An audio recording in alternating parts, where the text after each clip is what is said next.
তথ্য ফাঁসের দায়ে মার্কিন কর্মকর্তাকে বরখাস্ত করল ট্রাম্প প্রশাসন।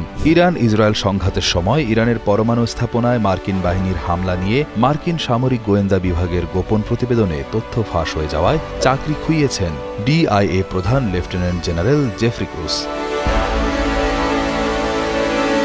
যুক্তরাষ্ট্রের প্রতিরক্ষামন্ত্রী পিট হেগসেথের আদেশে শুক্রবার তাকে চাকরিচ্যুত করা হয়েছে বলে এক প্রতিবেদনে জানিয়েছে মার্কিন সংবাদ মাধ্যম ওয়াশিংটন পোস্ট। এছাড়া মার্কিন প্রতিরক্ষা বাহিনীর এক উচ্চপদস্থ কর্মকর্তাও বার্তা সংস্থা এএফপিকেও তথ্যটি নিশ্চিত করেছে। গত জুনে ইরান ইসরায়েল সংঘাতের শেষ দিকে ইরানের পরমাণু প্রকল্পের সঙ্গে সংশ্লিষ্ট স্থাপনাগুলোকে লক্ষ্য করে অপারেশন মিডনাইট হ্যামার পরিচালনা করে মার্কিন বিমান বাহিনী। সংক্ষিপ্ত সেই অপারেশনে লক্ষ্যবস্তু করা হয় ইরানের ফার্দো, নান্তাজ এবং ইস্ফাহান শহরের গুরুত্বপূর্ণ স্থাপনাগুলোকে।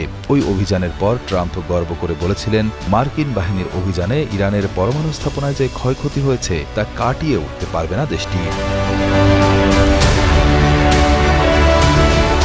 তবে মার্কিন সামরিক বাহিনীর গোয়েন্দা বিভাগের সাম্প্রতিক প্রতিবেদনে বলা হয়েছে, এটা সত্য যে মার্কিন বিমান বাহিনীর হামলায় ইরানের পরমাণু স্থাপনার উল্লেখযোগ্য ক্ষতি হয়েছে, কিন্তু ইরান সেই ক্ষয়ক্ষতি শিগগিরই কাটিয়ে উঠবে।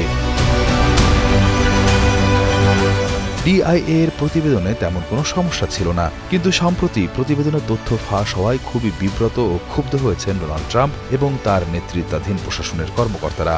এক বিবৃতিতে মার্কিন প্রতিরক্ষামন্ত্রী পিট হেগসেথ বলেন, কোনো একটি মহল জল ঘোলা করার চেষ্টা করছে। তারা বলতে চাইছে ইরানে যুক্তরাষ্ট্রের হামলা সফল ছিল না।